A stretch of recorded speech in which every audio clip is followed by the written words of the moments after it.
Et revoilà encore Ikirio pour une sortie, pour une vidéo de sortie manga. Ça va être marrant. Préparez votre portefeuille parce que vous allez dépenser de la thune. Beaucoup d'argent cet été, croyez-moi. Bonjour à tous et bienvenue dans cette nouvelle vidéo. Alors aujourd'hui, je vous retrouve pour pouvoir vous parler des nouveautés de cet été.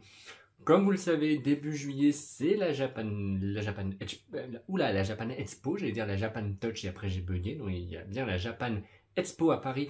Début juillet, comme d'habitude, les éditeurs nous envoient énormément de nouveautés début juillet. Entre le 1er et le 10, souvent on a le droit quand même à pas mal de nouveautés. Et cette année, eh ben, ça n'en démord pas, puisqu'on a encore plein de belles nouveautés. Enfin, belles nouveautés, il y a pas mal de nouveautés, après c'est à nous de juger si jamais elles sont cool ou pas, enfin à nous, chacun de nous. Je vous parlerai également de quelques petites choses qui sont intéressantes pour le mois d'août. Mais après, ne vous en faites pas, vous aurez quand même votre vidéo mensuelle, c'est-à-dire les sorties du mois de juillet, les sorties du mois d'août. Là, c'est vraiment pour vous parler des nouveautés de l'été en général. Et c'est pour vous montrer un petit peu de... C'est pas un peu... En fait, tout simplement pour vous parler de tous les tomes 1 qui vont débarquer début juillet. Sachant que je ne compte pas du tout tous les acheter. Il y en a certaines qui m'intéressent, d'autres non. Et puis bah voilà, comme ça on pourra papoter en commentaire. Et puis bah vous me direz ce que vous attendez avec impatience ou pas. Et puis voilà. Sachez quand même que je vais faire ça avec un téléphone. Enfin du moins je tiendrai le téléphone pour vous lire vite fait le scénario des mangas en question. Parce que clairement je ne vais pas retenir tous les scénarios parce qu'il y en a quand même beaucoup.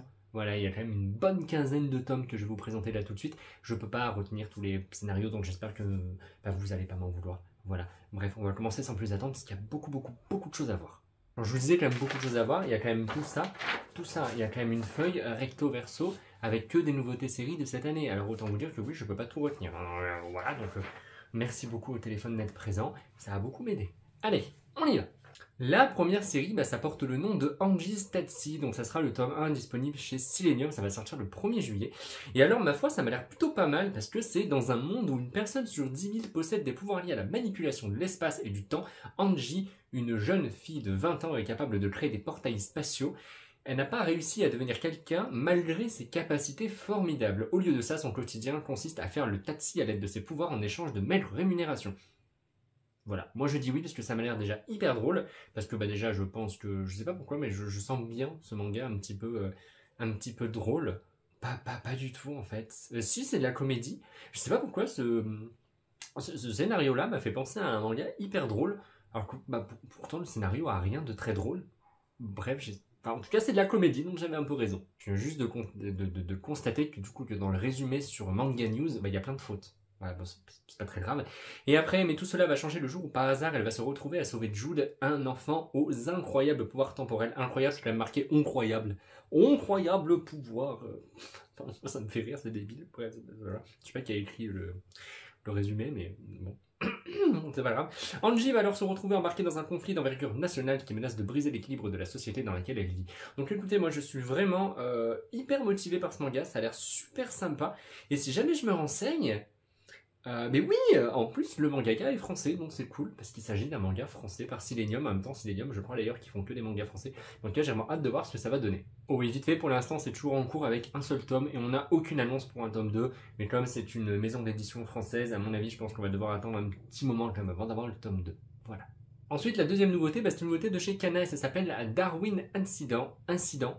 Oui, c'est toujours en cours avec 4 tomes et le premier volume bah, sera au prix de 7,45 €, donc un prix tout à fait classique. Et là, pareil, l'histoire a l'air assez sympa.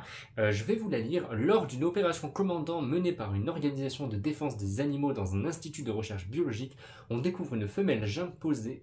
Oula Ah bah, je peux me moquer des fautes sur les sites, moi je sais même pas lire. C'est fou.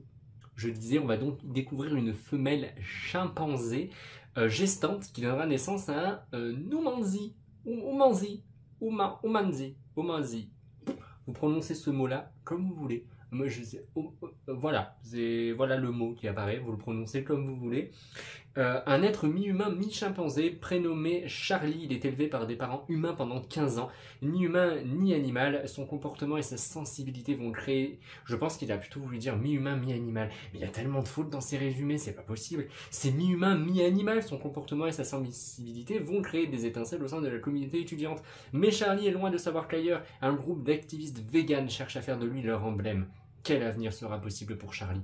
Bref, écoutez, ça m'a l'air vraiment super sympa. J'aime beaucoup la couverture que je trouvais d'ailleurs très stylée. D'ailleurs, c'est ce qui m'a tout de suite intéressé par rapport à cette nouveauté, mais ça m'a l'air assez cool. Donc écoutez, on verra bien ce que ça va donner. Mais en tout cas, cette nouveauté, je pense me l'acheter. D'ailleurs, comme la précédente que je vous ai présentée, je vous dirai à chaque fois si je veux l'acheter ou pas, ou si c'est juste parce que je vous la présentais. Mais bon, en tout cas, celle-ci, elle a l'air vraiment très cool. Ensuite, on va partir chez Vega avec le manga Tesla Note, qui est également prévu le 1er juillet. Ça, c'est toujours en cours avec 6 tomes et ça coûtera 7 €. Alors, Tesla Note, bah pareil, j'avais été assez intrigué. C'est un espèce de manga suspense, science-fiction et le scénario m'avait un petit peu intrigué. Je me dit que ça pouvait être pas mal, donc je vais vous lire ça tout de suite et puis bah, vous me direz dans les commentaires ce que vous en pensez. Mais j'hésite encore un petit peu pour cette série. Voilà, oui, non, je sais pas trop. À la fin de sa vie, Nikola Tesla, le génie aux inventions futuristes, a enfermé l'intégralité de ses inventions dans un cristal divisé en fragments et l'a dispersé aux 4 coins du monde. Ce système devait sceller les pouvoirs du cristal durant 100 ans, évitant ainsi de faire sombrer le monde dans le chaos et la destruction. Cependant, des incidents provoqués par des distorsions espace-temps commencent à s'enchaîner dans divers pays.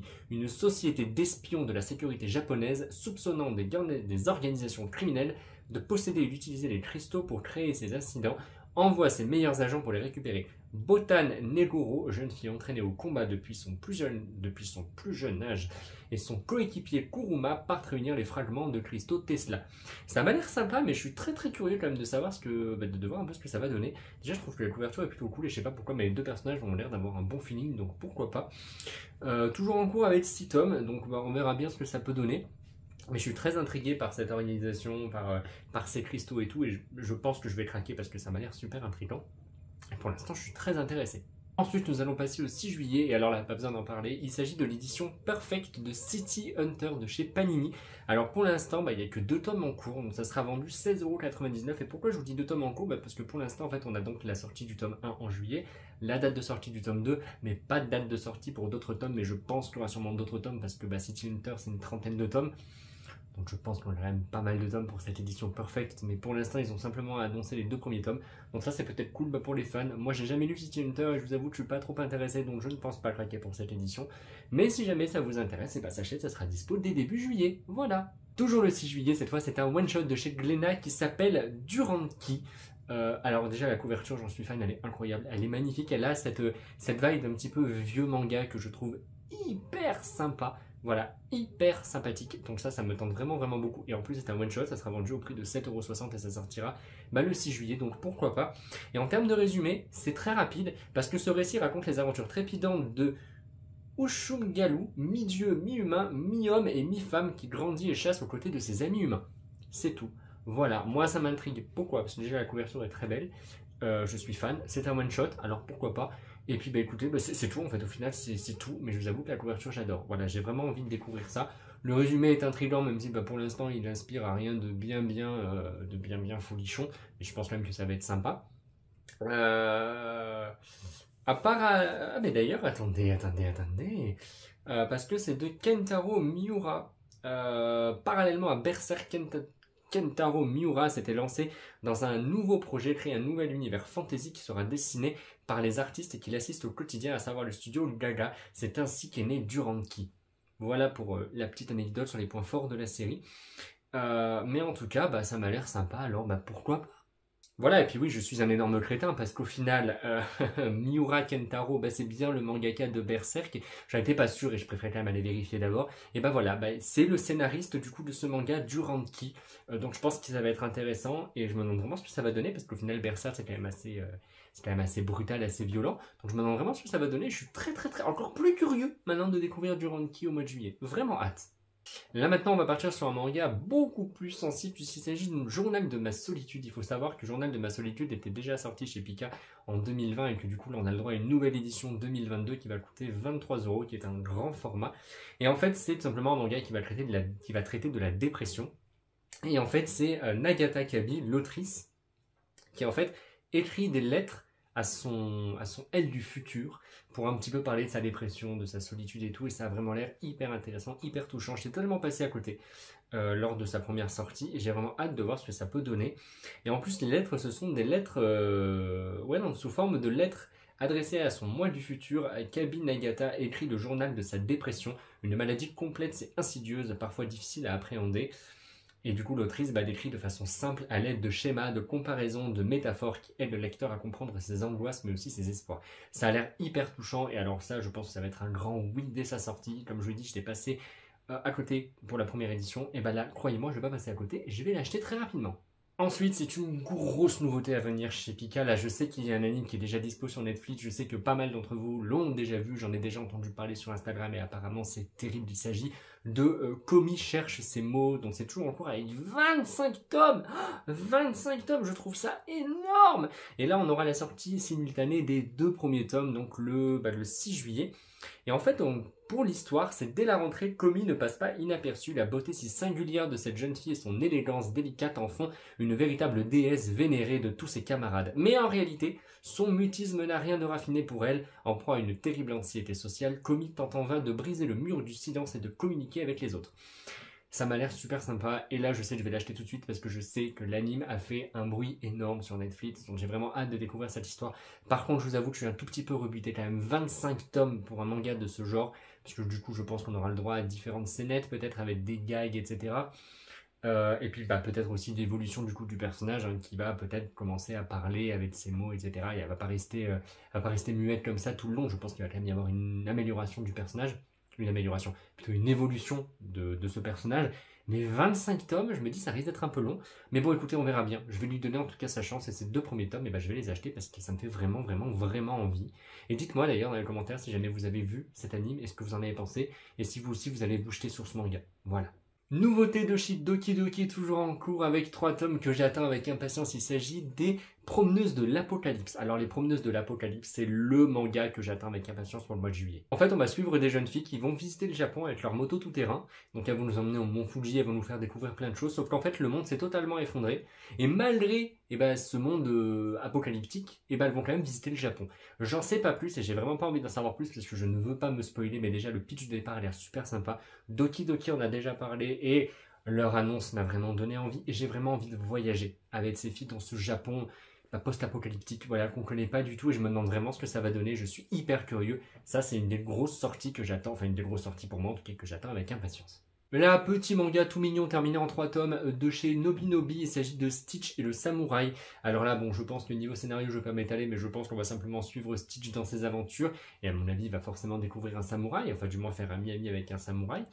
Oui, écoutez, je ne vais pas non plus aller lire tous les scénarios parce que pour une fois, je peux juste vous parler comme ça sans être en train de lire le téléphone, c'est quand même plus sympa.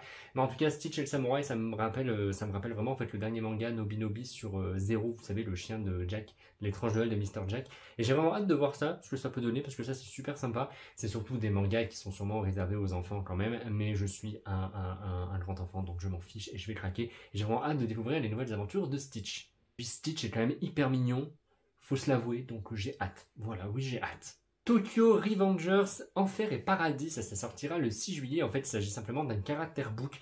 Alors j'y connais rien du tout. Ça coûte 9,15 € et ça va parler des personnages qui sont présents dans les tomes 1 à 8 du manga, donc ça veut dire que vous aurez forcément un nouveau character book à arriver par la suite, même plusieurs, parce que je sais pas du tout combien il y a de tomes de Tokyo Revenger, parce que je ne lis pas cette série. Je vais quand même inclure ça dans la vidéo, parce que je sais que vous êtes quand même nombreux à suivre cette série. Donc voilà, vous aurez un character book Tokyo Revenger, Enfer et Paradis, qui sera disponible dès le 6 juillet. Dans une autre vidéo, je vous ai déjà parlé d'un gros livre comme ça. Je vous avais notamment parlé de l'Attaque des Titans chez Third Edition, où je galère un petit peu. Là, en fait, ils font pareil avec Death Note. Donc, ça sera au prix de 24,90 €. Ça va sortir le 7 juillet. Je ne pense pas me l'acheter parce que ça, c'est vraiment un livre qui va vous expliquer à 100% l'univers de Death Note. Pourquoi c'est comme ça, pourquoi les personnages sont comme ça, pourquoi est-ce qu'ils s'appellent comme ça, pourquoi ils réfléchissent comme ça, pourquoi l'action se passe là. Tout, en fait, ça va vraiment vous décrypter le manga, l'action, l'histoire, les endroits où ça se déroule, les personnages, les inspirations de l'auteur. Ça peut être super intéressant si jamais vraiment vous avez beaucoup aimé Death Note. Moi, je sais que j'ai aimé Death Note, mais sans plus, donc je sais que ce livre n'est pas pour moi. Mais en tout cas, on admire la couverture qui est magnifique et le travail chez Third Edition. Oh là là, édition, Victor, édition. Oh. Bref, je disais qu'à chaque fois, on a le droit à un très bon travail, donc ça sera forcément un ouvrage hyper qualitatif et j'en ai aucun doute. Donc un livre sur Death Note, ça sortira le 7 juillet au prix de 24,90 €. Toujours d'ailleurs, c'est chez Third Edition, ouf, j'ai failli le redire. Ça sera cette fois un artbook sur le Japon, voyage au Japon, voyager au Japon. Ça coûtera 29,90 €, ça sera disponible le même jour. Et alors là, ils vont nous emmener au Japon et j'ai hâte. Voilà, parce que cet artbook a l'air incroyable. Et là, je pense que je vais me l'acheter. Il y a de fortes chances pour que je puisse craquer. Mais ça m'a l'air vraiment super sympa. Et surtout, je pense qu'il va être absolument magnifique. Ils ont déjà lâché quelques petites images sur leur Instagram et j'ai hâte de me le procurer parce que je sens que je vais me l'acheter très rapidement. Même si jamais c'est un petit peu cher, mais au final, dites-vous, c'est quand même un artbook, donc c'est quand même un gros livre. Donc c'est pas non plus si cher que ça et j'ai vraiment hâte d'en savoir plus sur cet ouvrage-là. Et alors là, je vous emmène pour du Demon Slayer, parce qu'il faut savoir qu'au mois de juillet, il y a quand même pas mal de sorties Demon Slayer. Tout d'abord, nous avons l'artbook. L'artbook que j'ai déjà, parce que je l'avais acheté sur le site de Coyote, et je l'avais quasiment payé 40 €. Et dites-vous que là, il sera disponible à partir du 13 juillet, il sera au prix de 20 €, ce que je ne trouve absolument pas cher. Attendez, je reviens, je vais vous le montrer. Voilà, je l'ai retrouvé, il est juste là et il est magnifique. Un très très très bel artbook avec de très très très belles images à l'intérieur. Vraiment une petite pépite et je trouve que 20 € pour ça, c'est vraiment pas cher du tout du tout. Si vous êtes fan de Demon Slayer, il vous le faut. Hein, vraiment, il vous le faut. Je vais quand même pas tout vous montrer parce que j'aurais peur de vous... Oula, oui, non, j'aurais un petit peu peur de vous spoiler. Mais en tout cas, il y a vraiment... Voilà, c'est un très très bel artbook et ça, c'est vraiment ce que je vous recommande si jamais vous aimez Demon Slayer ou si jamais vous voulez simplement avoir un bel artbook parce que c'est quand même un très bel objet. Et au prix de 20 €, c'est vraiment pas cher. Moi, du coup, je l'avais acheté sur Coyote et comme je vous l'ai dit, je l'avais quasiment payé 35-40 €, je crois, assez cher. Mais bon, c'est pas grave. Et voilà, donc ça sera disponible dès le 13 juillet chez Panini. Toujours Demon Slayer, le 13 juillet, on aura également au prix de 9,50 € le roman du Train de l'Infini. Alors j'ai déjà vu le Train de l'Infini un nombre de fois incalculable, j'ai déjà lu le manga, enfin la partie du manga qui concernait le Train de l'Infini. Et bien sûr que je vais acheter ce roman, est-ce que je vais le lire? Non, certainement pas, mais je le veux parce qu'il est dans ma collection. Et voilà, après peut-être que je le lirai, mais honnêtement je ne pense pas, mais je le veux parce que je le veux dans ma collection Demon Slayer, voilà. Et toujours d'ailleurs pour Demon Slayer, il y aura l'agenda Demon Slayer donc qui devrait sortir le 10 août. Et le 24 août, on aura également un agenda Spy X Family. Les deux agendas seront au prix de 9,99 € et je sais que je vais m'acheter celui sur Demon Slayer parce que je les ai déjà tous achetés depuis le départ. Donc celui-ci, quand même, je vais l'acheter parce que je ne vais pas laisser 2020 et 2021 tout seul. Ça serait quand même triste. Bah bien sûr, il y a toujours des excuses de toute façon. Hein. Et finalement, je vais conclure cette vidéo ici parce qu'en fait, elle dure un peu trop longtemps et je suis pas très à l'aise devant vous en train de lire sur mon téléphone tout le temps comme ça. J'ai l'impression de passer plus de temps à regarder un écran plutôt que de vous parler, donc ça m'agace un petit peu. Écoutez, la plupart, en fait, tous les autres tomes là que je devais aborder sortiront en fait au mois d'août. Donc je les aborderai directement dans la vidéo des sorties du mois d'août. Je vais vite fait vous dire les titres et je mettrai quand même les images ici, mais je m'étalerai pas plus sur le scénario. Si jamais vous voulez en savoir plus, je vous mettrai les titres des mangas dans la description, comme ça vous pourrez les retrouver. Il y aura notamment Bleu du ciel dans ses yeux, qui est une série de chez Delcourt Tonkam qui est terminée en 4 tomes. Neko Gahara, dont le tome 1 qui est terminé en 5 tomes, qui sortira également au mois d'août au prix de 7,50 €. Alors là, ça parle de chat, mais c'est genre chat samouraï et tout. Déjà, vous voyez la couverture, ça a l'air hyper badass, mais très intriguant. J'ai vraiment hâte de voir ce que ça va donner. On a également le One Piece Héroïne, qui va parler un petit peu de Nami, de Robin, de Vivi et de Perona.